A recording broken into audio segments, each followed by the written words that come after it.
महत्त्वाची बातमी पाहूयात। राज्यसभेच्या उमेदवाराबाबत अजित पवार यांच्या राष्ट्रवादीची बैठक पार पडली आहे।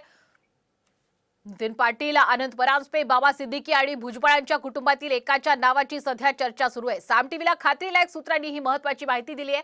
साताऱ्याला खासदारकी देऊ असा अजित पवार यांनी लोकसभेवेळी शब्द दिला होता।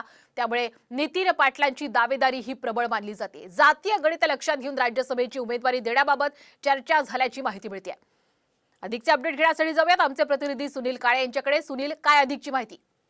आपण बघतोय की आता राज्यसभेची एक जी जागा आहे ती अजित पवार यांच्या वाट्याला येणार आहे आणि त्या पार्श्वभूमीवरती ही भेट महत्वाची आहे। आणि त्याच पार्श्वभूमीवर काल जी बैठक झाली त्या बैठकीमध्ये भुजबळ कुटुंबियांची एक किंवा नितीन पाटील जे साताऱ्याकडून येतात त्यांना कुठेतरी उमेदवारी देण्यासंदर्भात चर्चा झाल्याची माहिती मिळते। आणि त्याचबरोबर अल्पसंख्याक चेहरा म्हणून बाबा सिद्दीकी आणि आनंद परांजपे यांच्या सुद्धा नावाची चर्चा झाल्याची आपल्याला माहिती सूत्रांनी दिलेली आहे। आणि काही दिवसांनी या संदर्भातली अधिकृत उमेदवारी ती जाहीर होण्याची शक्यता आहे।